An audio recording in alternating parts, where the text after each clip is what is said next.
So I had some free time the other day, and I was scrolling through Google, and I came across a article that said that Assassin's Creed Shadows had removed a statuette they had, I guess, as a pre-order bonus or something. And I have only heard about something like that happening like once before, and that was for Batman Arkham Knight when that first came out. Because I was interested in that game too. You know, the reason the Batman one couldn't come out is because they said it was too complex, right? It was supposed to be the Batmobile, and it was supposed to change from car mode to tank mode. And strange thing about that is some prototypes got out there, so they actually made them, and the prototypes worked.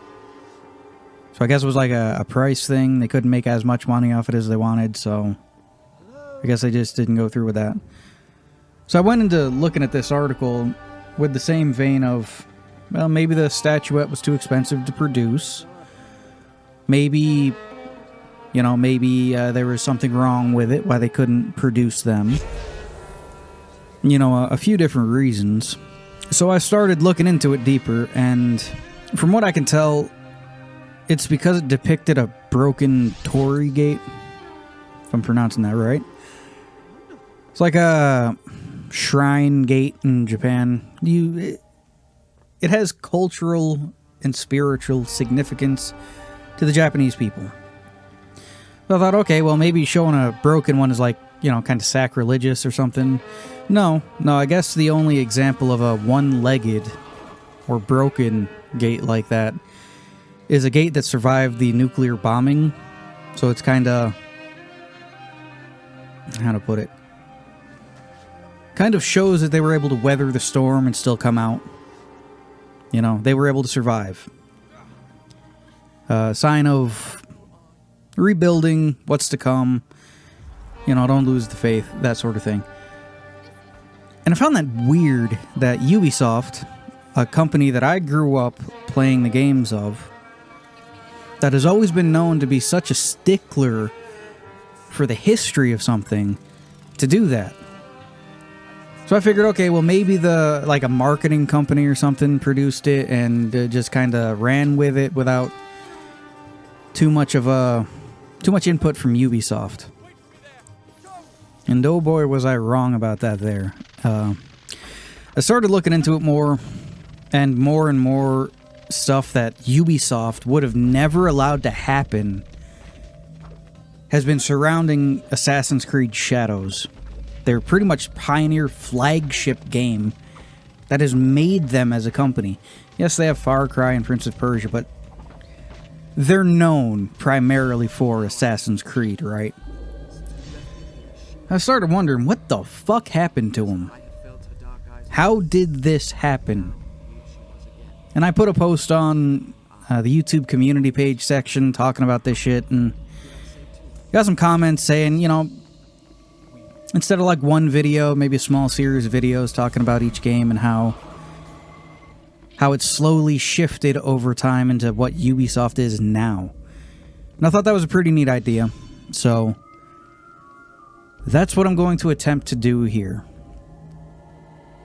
The precursor, the chapter 0 of, I guess, an Assassin's Creed retrospective. So to get in all that, we'll have to start at the beginning. Well, before the beginning. Before Assassin's Creed, Ubisoft had a game known as Prince of Persia. Pretty sure they just released a new side-scrolling version of it.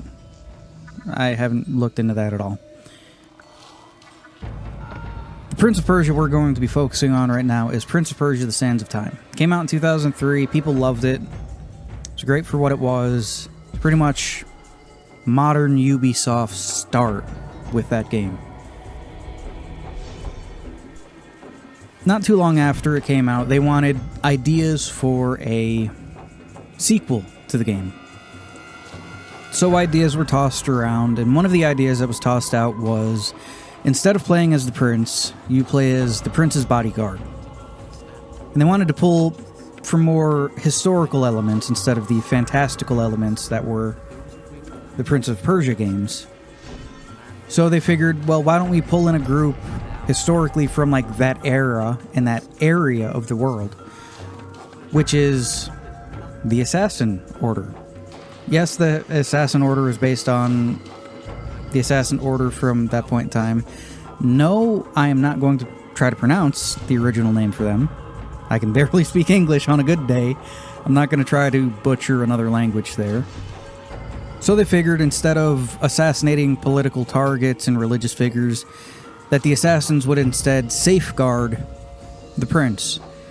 I don't know if this was meant to be the Prince of Persia from Sands of Time when he was a child, or the child of the prince you played in Sands of Time.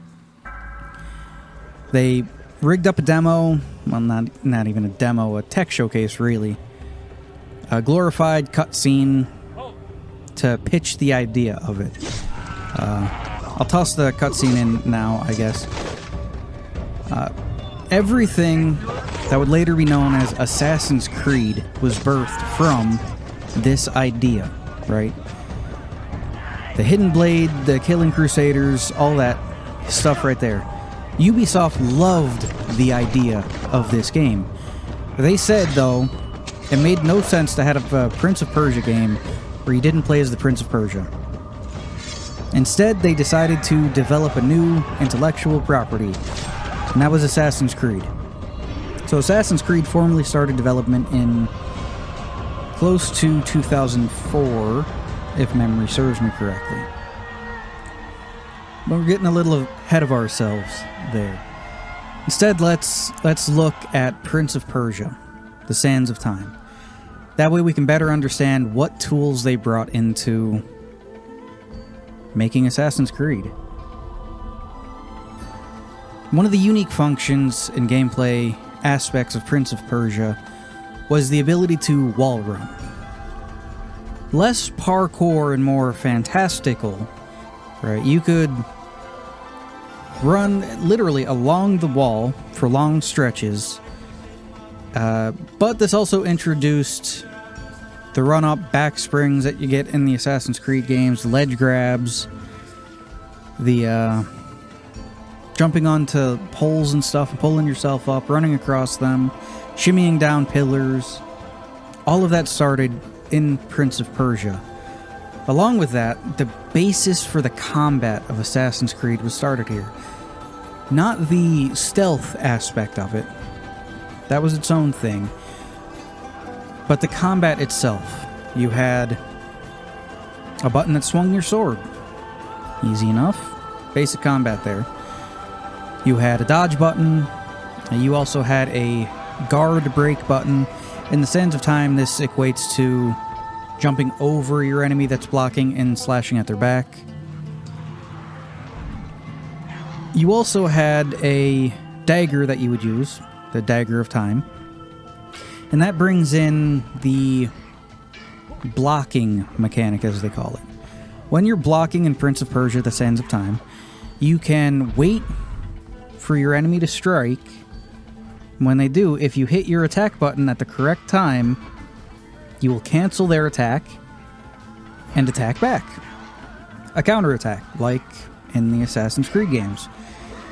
And when you have the Dagger of Time, if you time it correctly, and, mind you, I do believe this is a shorter window for this action, but if you time the dagger correctly for a counterattack, it's an instant kill. Much like in the later Assassin's Creed games that would come. So the basis for the gameplay was laid out there. They just needed to develop something and give it its own spin. They're assassins, well, you gotta be sneaky, so they brought in a stealth aspect to it. Beyond that, everything that was Assassin's Creed started with Prince of Persia. And with all these key pieces in place, Ubisoft released in 2007 the first Assassin's Creed game. Now, Assassin's Creed was more open world, well, it was open world compared to the on-rails and linear style of Sands of Time. But with the release of it, it pushed Ubisoft beyond what it was before into being a world-class studio, publisher, and franchise holder They didn't know it at the time, but Assassin's Creed would go on to make, with Shadows, like 14 mainline games, most of which came out year after year after year, much like Call of Duty did at the time. With very few years, well, very few releases have gaps in between them more than a year. Now, I'm just doing a quick get this out of the way early for Prince of Persia when it comes to the Assassin's Creed franchise here. You can't really know where Assassin's Creed came from unless you know exactly where it came from, you know. If you've noticed any other similarities between the Prince of Persia games or aspects that it may have influenced in the Assassin's Creed games that I didn't talk about, please let me know. But with all that out of the way, I guess we can move on to Chapter 1, Assassin's Creed.